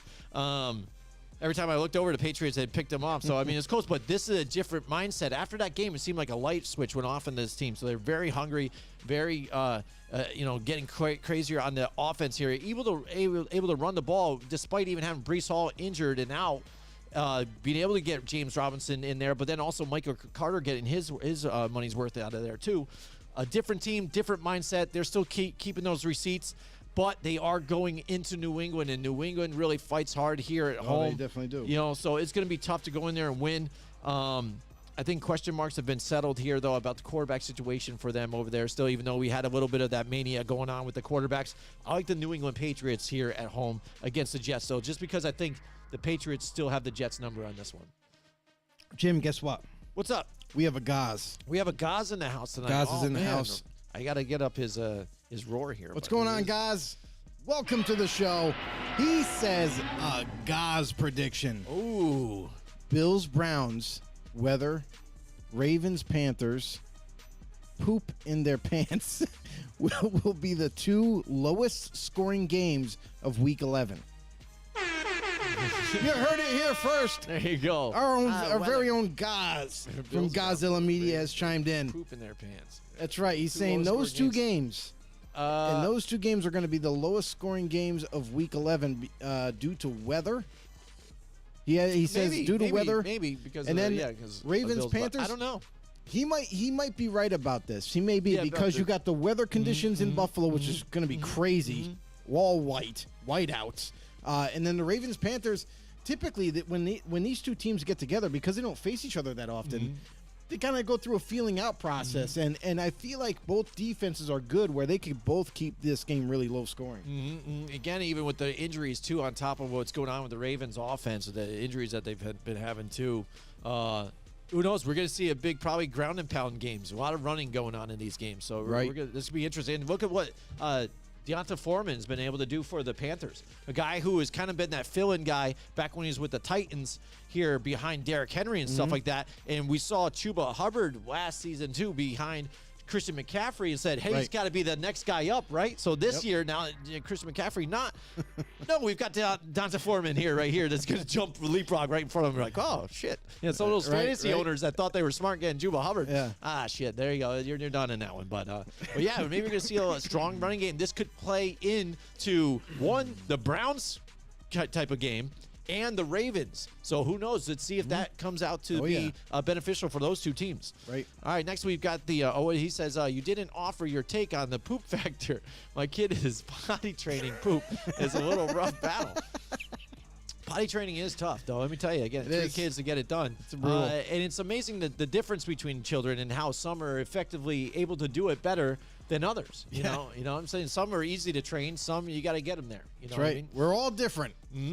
But I don't think either of them are pooping in their pants because we've actually shown, and this is known, it's been on national television that to retract my comments. Yeah, maybe I did. But Lamar Jackson has actually taken himself out of a game to go poop in the locker room to where he had to hurry up and get his clothes back on to zip back up to get back into the game because of injury to get back in the game and win the game after his potty. And his poop that he had done that in was the game. when Trace McSorley came in and was actually so doing poop well. We just did like what is that, the 7 degrees of separation or whatever with poop lined in games and the Ravens. So imagine that, Joe. We did it. All right. So next, We did it. You want to talk about poop. line up into this next game we're going to go after, and that is the Rams and the Saints. Whoa. Did we pick already? Did you pick the Patriots or the Jets? I picked the Patriots already. You picked the Patriots. All right, I'm going to go with the Jets. All right, he's going with on the this Jets. one. All right, so next we've got the Rams, and he had to I lighten didn't up even a get bit. to do my analysis. Winning, This is unbelievable. to lighten up a little bit, winning strat. I don't even know what that means, but sure. All right, I love the Los Angeles Rams and the New Orleans Saints. Joe, again, Jameis Winston coming back for the team. The Rams, boy. again, they're unsure about because he didn't practice. I don't think Matthew Stafford didn't practice again. So No, he's back. Is he going Yeah. to be back? He's But back. still, that team is just putrid. No offensive line. I had hoped with that defense, the way they were playing, would help get that win last week against Mm-hmm. Colt McCoy. Of anything. See, this is what I Colt mean about McCoy. the quarterbacks this year. We're seeing a plethora of quarterbacks that you wouldn't even thought would even see the field this year. Mm-hmm. And it's all over the map that nobody knows what's going on in the NFL. And that's why I think we're seeing strong running games out of some of these offenses. But the Saints at home, it's going to be tough. But do I go with the Saints because the Rams are that putrid? They don't have Cooper Kupp, though, too, right? They've relied Nope. on him a lot. He's I'm going to on go with IR. the Saints on this one. Yeah, I'm going with the Saints on this. Let's roll with it. Cooper Kupp is on IR, everybody, Yep. and it's a sad day in L.A. Oh, yeah. Stafford, Nothing can save them now. Stafford comes back. Not even Obi-Wan Kenobi out there. Stafford comes back from injury to come into this game, and he's like, "What'd you guys do to Cooper? Yeah. Where's my Cooper?" Well, he's not going to be around, and that's very unfortunate for a Rams offense that has been struggling, a defense that can't figure out their own identity on the football field. The New Orleans Saints are getting back. They've already made the quarterback switch to Winston. They're getting back Jarvis Landry. It looks like they are turning the corner to get back healthy. And that's a dangerous thing for opponents, especially with the Rams. We know that the Saints have been struggling. They are 3-7 at the moment. And the Rams, yep, same deal. They're about 3-6 right now. So I think because the Saints are getting a little bit healthier, they're at home. I feel like they're gonna beat the Rams, and the Rams are gonna be 3-6. Yes, my master. Yes, there you go. It's crazy. Yeah. This that's- NFL is nuts this It is. season. That's it all is, I know. It is. Now we got the Detroit Lions and the New York Giants. Giants coming off of bye week, right? Yeah, they did, right? Yes, no, sir. they played last week, didn't they?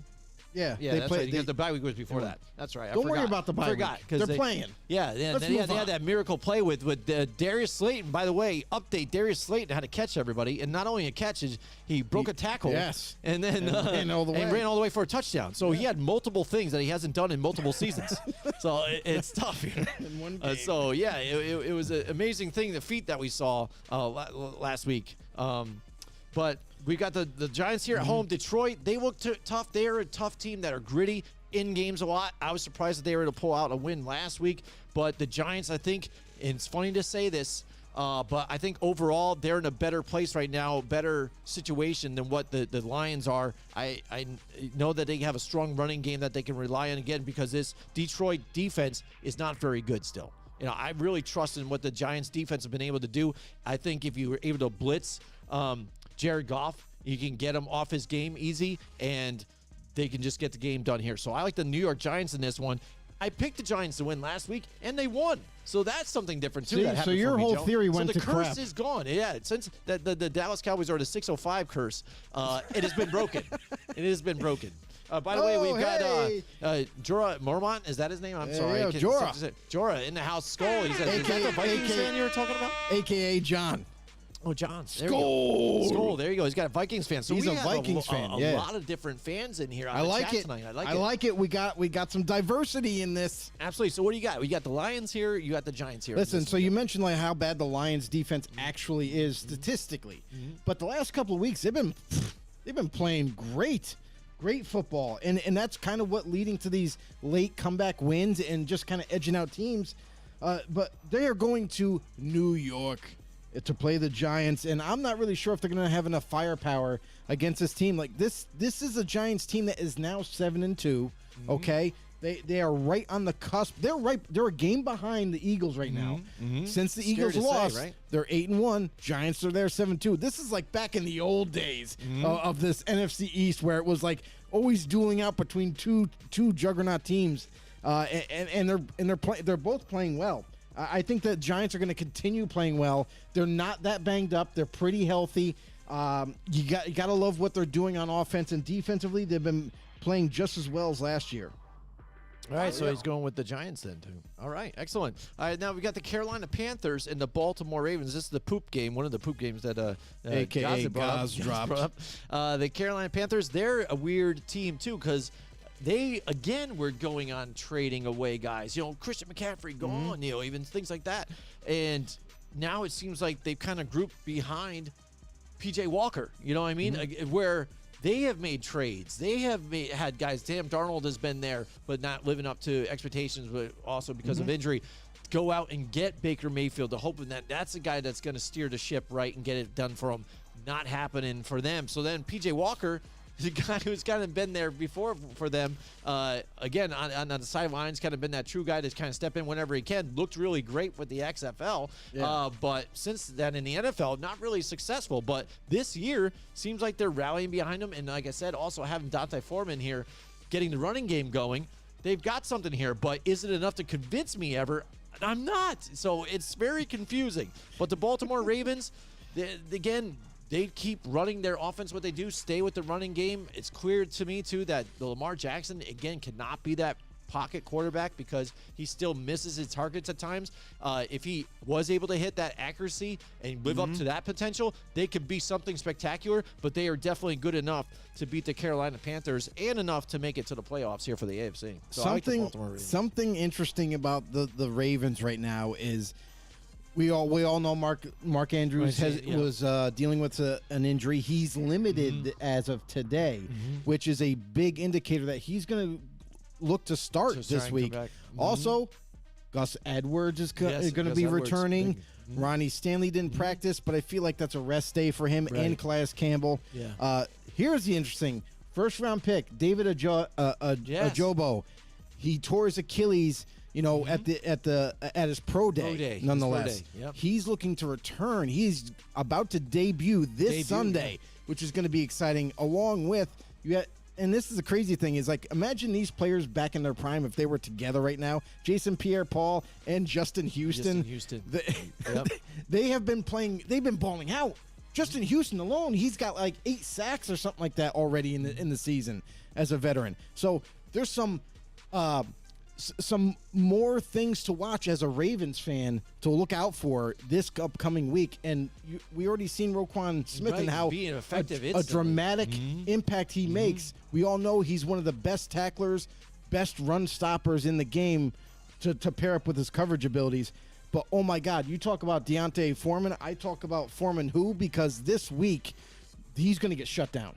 There's no doubt about it. And guess not only that, but Baker Mayfield is getting the start in Carolina. P.J. Walker is a little bit banged up, so he's being kept out. I don't think that spells recipe to win, even though Steve Wilkes is trying to will them there. I'm going with Baltimore. And why is he trying to headbutt people without a helmet on? Is there something wrong with that guy? You know, it's just, I don't get it. He's all jacked up on Mountain Dew, baby. Maybe, I guess. All right, next we've got the Washington Commanders and the Houston Texans here.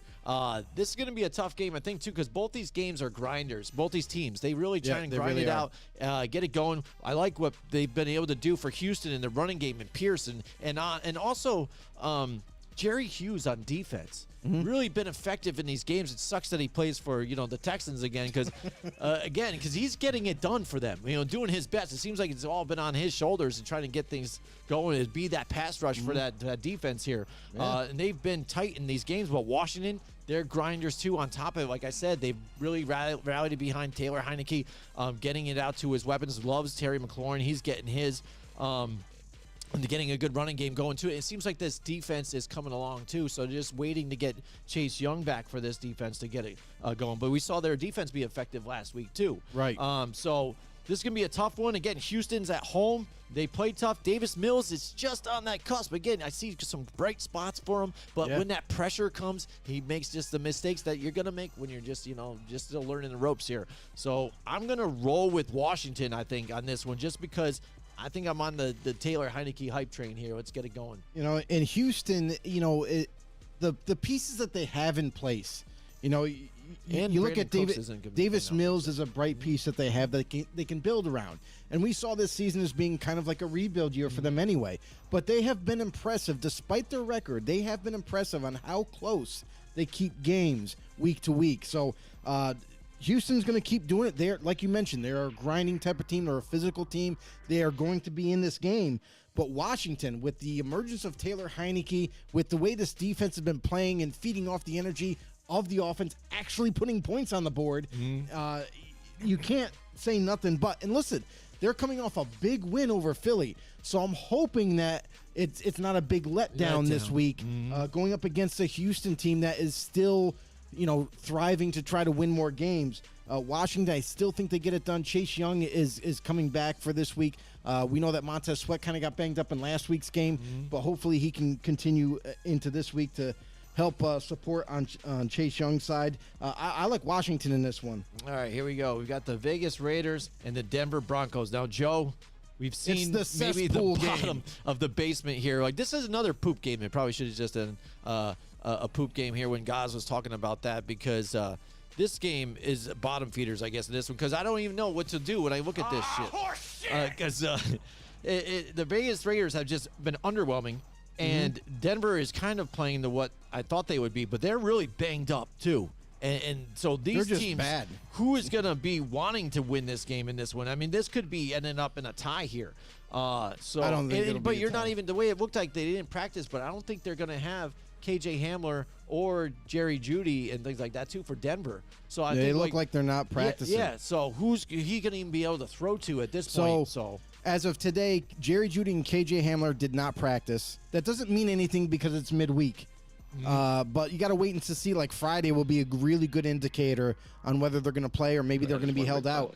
But this is the thing you got to remember is at this point in the season, if you don't have an above 500 record or 500 record, you already know that the season is pretty dismal. It's pretty much not going to happen for you this year. I don't think they would rush these guys if they're that banged up to right back into action. There's no need to. So quite possibly they might be without those two receivers this week. And for the Vegas Raiders, they're another team that's kind of been up and down with it. Nate Hobbs. We know that he's going to make a return. He's eligible to come off the IR this week, but from what the coaches have been saying, it sounds like they might err on the edge of caution and might not play him this week and follow into the following next week is when he'll play. So even though they're missing a few pieces there, the Raiders are hands down a better team than them. The last time they faced Denver, they beat them. And obviously it doesn't mean that it's going to happen again, but they're going into Denver and maybe they end up getting another win. I don't know which way to go with this game, but not for nothing is I think both teams are very bad. Both teams are not anywhere where they need to be. I'm going to go with the Raiders on this one. all right, Joe's going with the Raiders again. I wonder what Obi-Wan thinks of this one. He's a Raiders fan, too. Let us know, Obi-Wan. What do you think on this one?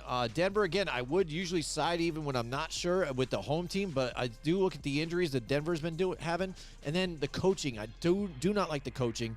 I don't like the coaching for the Raiders. They haven't even been able to put up points, but despite that, even the Raiders, except for that blowout game, they have been able to put up points, and they've kind of squandered games. So I think if they can just do it against the Denver Broncos and hold them and finish, maybe that emotional press conference that he had, maybe somebody did hear it and maybe something different would happen here. But we'll see. I'll pick the Raiders one last time, but I'll just tell you right now, if they don't do it in this one, I'm just writing them off for the rest of the season. But I'll tell you this much is that for the Raiders, surprisingly, they scored 20 points a game, at least, or more. So I believe it was like 2 weeks ago I checked it, and it said like the Raiders were averaging 27 a game, and they're third in the league. Yeah. So if you're putting up 27, or even if it's 20, what does that mean? Your defense isn't holding up. So until the defense gets figured out, they're not really going to win anything. All right, next we've got the Dallas Cowboys and the Minnesota Vikings. This is going to be a close game, I think, tough, too, because, again, Dallas coming off that loss. They're probably sour about that. Minnesota been winning those close games too. They're much like the Philadelphia Eagles. Haven't really been dominating a lot of teams, but been able to win those tight, close ones. And they're feeling that underdog type of thing that the Eagles of the championship seasons kind of were. They're having the parties there, passing the chains around and the airplane flights. You know what I mean? Yep. Really feeling that whole thing. And like, nobody's looking at us, but look at us. We're having a good time. We're a brotherhood right now. So this is going to be a tough game. They are going to be able to play here at home, so it's going to be tough there. Skol is what you said. John Ojura has been talking about here. So I would love for the Vikings to win this one, but I don't know. I maybe see the Dallas Cowboys being able to bounce back here and try and pressure Kirk Cousins into making some mistakes here. So I'm going to go with the Dallas Cowboys on this one. But if they lose, I'm a happy gentleman too as well. Yeah, because Cowboys lost. Hey, Of course. win-win. There you go. That's the way I look at it. And you mentioned like last time when the Packers were playing the Cowboys last week, what we saw is them take away that pass rush game for the Cowboys defense. Micah Parsons was almost a non-factor. DeMarcus Lawrence a non-factor. That they were running the ball on them and opening up the passing lanes after they're able to run the ball. Look for the Vikings to kind of blueprint the same thing. Yeah, you would hope and that's what they're going to intend to run do. with Dalvin Cook. They're going to try to open up the passing lanes. And listen, we've seen some crazy plays by Justin Jefferson, but nothing more impressive than last week. This guy managed to catch a football against the Bills. Like, mind you, the game would have been over if the Bills just knocked the ball away. Yeah. But instead of knocking the ball away, for the I don't know bigger what they were play. doing, but Justin Jefferson reached up with one hand out of nowhere and boom, sticks right to his hand. Catch one hand and boom, brings it down. That's it, first down. It was such an impressive play, and to be double teamed. For the corners not to hit his hand, his arm, do something. Well, But that was yeah. crazy. I have a different opinion on that play, but yeah, it was pretty good. But what do you got? You got the Dallas Cowboys in this one, or you got Minnesota? Wouldn't you like to know? Yeah, I would like to know. What do you think? For You're the saying Vi- if they for the can't run Vikings- the ball, it makes sense. For the Vikings, I love what they're doing on defense. They are playing stout football. And listen, their record for home is 4-0. Their record away is 4-1. They are 8-1 right now. A team that we saw promise in, but we didn't expect them to be this good. No. And the Dallas Cowboys, despite being third in the division, they're 6-3. They have a winning record. That's one hell of a division right there. But I like Minnesota at home in this one, and they're going to celebrate after they get this W. He starts to come, and then he pulls out. You know what's Next- great too about yeah. about Troy Aikman getting moved to ESPN? You don't get so many Dallas Cowboy games all the time, so you don't get to hear his dialogue on Fox. No, because we watch Fox. It's the NFC. So much one-sided dialogue about the Cowboys, right? Yeah. Oh, yeah. Yeah, He's- I mean it's refreshing. Totally actually. biased. It's different. I think he's still getting a little more drunk though on the game. You so. know he's drinking. Yeah, absolutely. Yeah, you can Absolutely. definitely see that. But still, all right. Next it's week, so funny though too is when you listen to him talk about the game, and it's like Joe Buck is like, and he delivers it to him, and he's like, "Well, Joe, you see that that was a really good tackle there." And Micah Parsons, let me tell you about Micah Parsons, number 11. That's the number on his jersey there. He's a pretty good tackler, and he really gets after quarterbacks. Joe's just staring at him like, just is like, yeah. Thanks, after Troy. That, he starts doing this, and then after this, and then he gets back to it, and he's, then you're like, all right, did you even make a point in that Joe, whole thing? You Joe, just rambled. Joe, Yeah. just roll, just keep Just going. go with it, buddy. Yeah, I know. Hell yeah. All right, next we've got the Cincinnati Bengals and the Pittsburgh Steelers. Pittsburgh, for me, even it's amazing. What the difference, happened I guess, last week? T.J. Watt, I guess, comes back and they just turn into the team. Like, oh, we're back. And then you know what? tweeted after he was like, Najee that was Harris. fun. Najee Harris. Najee able to run the Harris. game. They That's one thing too that happened with this team that you didn't see They get him happening at the back. beginning of the season, right? Just like that. They got him back in the lineup, and he was running and catching balls and doing everything for them. So this can be a close game because again, it's a Division, divisional rival yep. too. These teams always fight each other hard. You got True. T.J. Watt here back on the defense to help out for them against the Cincinnati Bengals team. Jamar Chase, I think, is still banged up, unable to come back and play for them. I think is what they're saying. Yeah, He he's didn't still out. practice, Remember, so- he was put on IR. He's out right, for 4 weeks. Right. Out. Yep. So this can be tougher for them, but I think Cincinnati, if they stick to the game plan, because they do have Joe Mixon. You've seen them be able to lean on Joe Mixon and be able to get those points here. I think, again, establish the run here against this team and stay clean. Joe Burrow can get it done here. I think I like the Cincinnati Bengals in this one. Yeah, Cincinnati, I like what they're doing, but, man, it's almost like a completely different offense without Jamar Chase. I don't know why it's so drastically different, because I get it. Jamar Chase is a premier talent. He's their number one guy. I get it. He kind of opens up the offense and what have you, but they still got Joe Mixon. Yeah. Joe Mixon had a 4-touchdown game before. You know what I mean? I mean, why aren't you utilizing everybody? T. Higgins, he's making plays, but it's like I wonder why they're not spreading the ball around more. Without Jamar Chase there, spread the ball around. You got Hayden Hurst, at tight end. You got Tyler Boyd. You got T. Higgins. You got weapons. It's not like you don't have anybody. So I'm just kind of confused. Maybe this week they'll kind of get it back on track here offensively, and defensively, they got to start. They got to start playing better. Like I've noticed the last couple of weeks, since they got a little banged up, and then Jamar Chase goes down, and it's like I don't see the same kind of tenacity from the defense anymore. So I wonder if this week they'll kind of get back on track. Listen, you got to be up for this game. This is a divisional matchup, a rival, somebody you want to put in the ground and get a W over just for clout. So going into Pittsburgh, extremely tough environment to play in. I think Cincinnati gets it done. I think they're going to go in there and they're going to get it done. They're going to have – listen, now that T.J. Watt is back, you got to double team this guy. I don't care. You have to chip him. You got to double team him. Keep him a non-factor as much as you can. Absolutely. Now we got for the night game, they got flex to this time too, by the way. People forget about that. That's right. Kansas City and Chargers. It's flex season. But I really don't think that's going to be the game that they expected it to be too, just because we've seen the Chargers are so banged up right now. They just don't have enough to compete.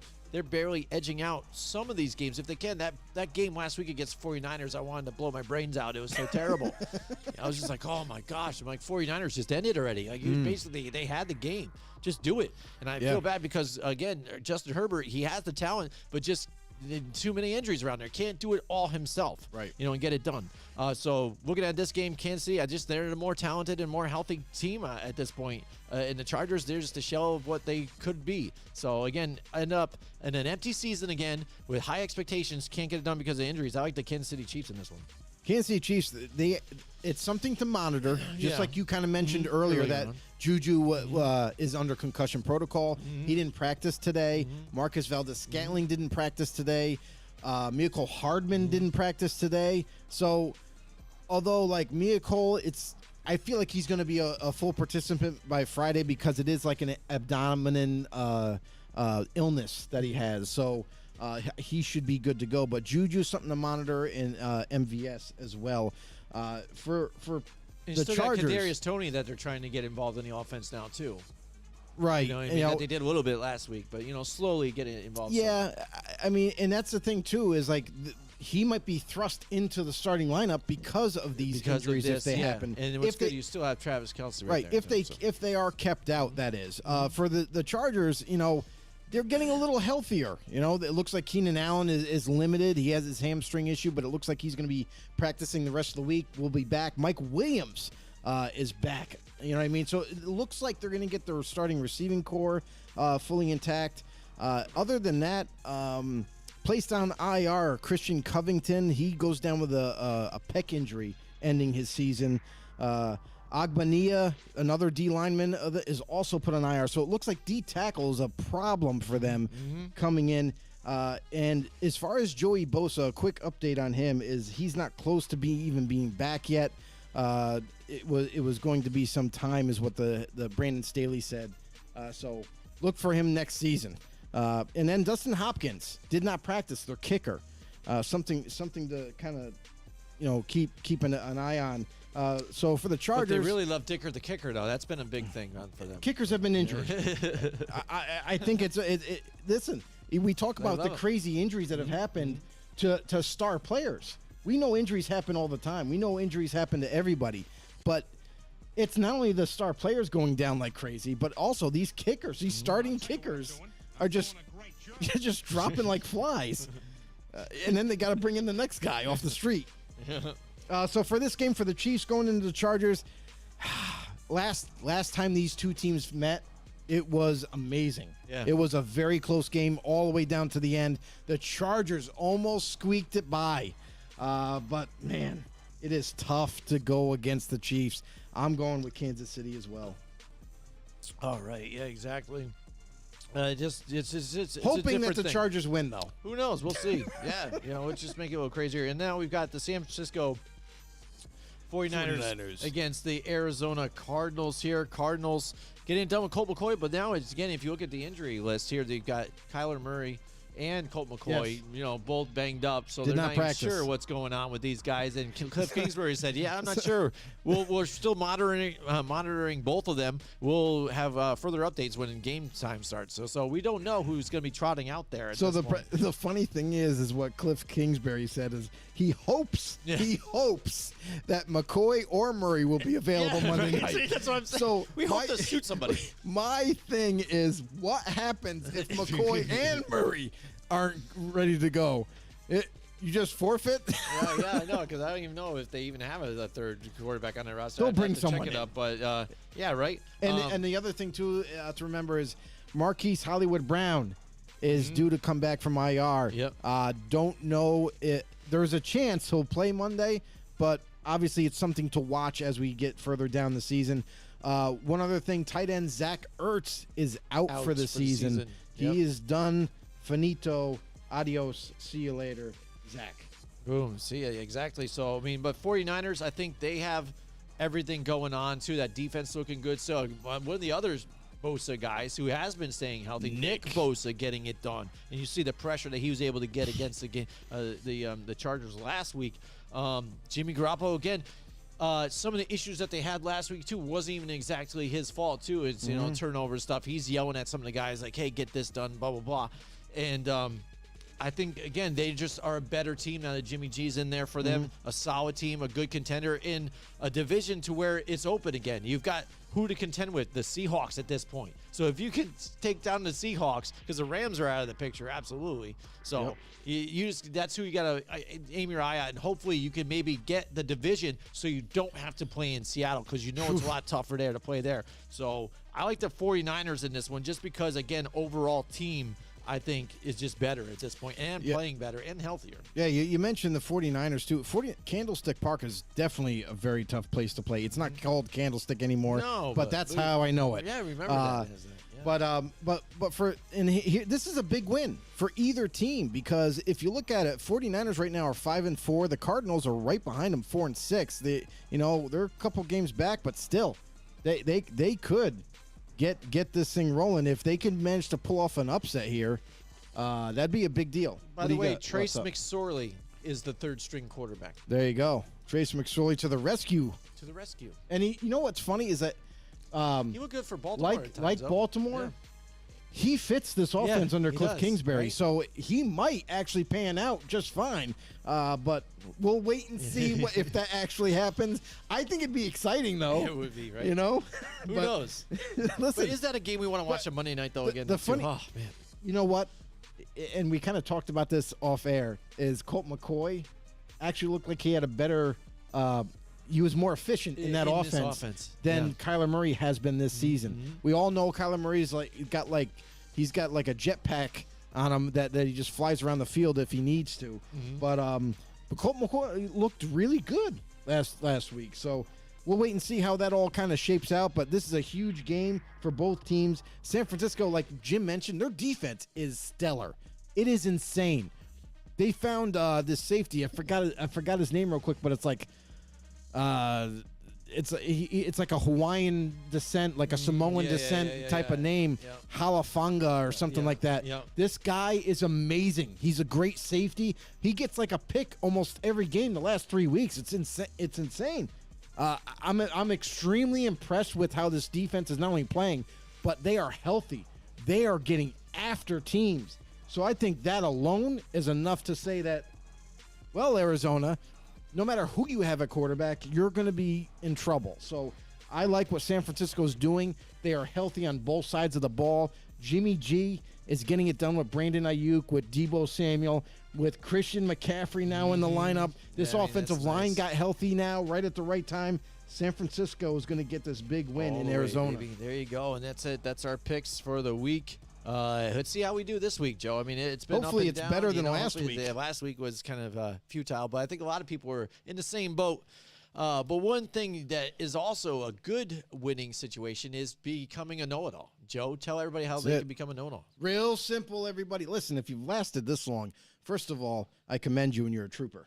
Yeah, second of all, listen, real simple. You're going to see at the end of our credits where to go, but I like to talk face-to-face. I like to get into your mind here. Listen, if you have any friends, family members, anybody that loves football, make sure you let them know about Football on the Know. Head over to YouTube, search us up Football on the Know Show. Boom. Hit that subscribe button. Hit that notification bell to let you guys know when we go live.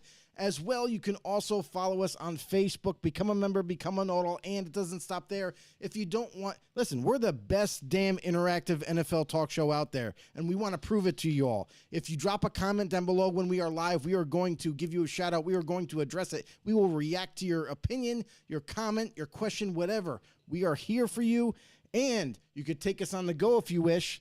Very simple. Anywhere you get your podcast, iTunes, Spotify, you name it, we're there. Hit the follow button and follow along our journey. Just do it. Yeah, we mixed in poop, lightsabers, and Star Wars into football and stuff. So I mean, no other show I think. No one could pull that off. Yeah, and potty training on top of that too as well. And so. we had a celebrity, Obi-Wan we did. Kenobi Obi-Wan drop by. Kenobi joined Listen, us. any Yes, of you Star absolutely. Wars fans, see, we got celebs popping in here. Absolutely. So, all right, that's our show for this week. We really appreciate you guys joining along with us, and we'll see you guys next time. Join us next week from 8 till 10 Wednesday nights for more Football on the Know with Jim and Joe.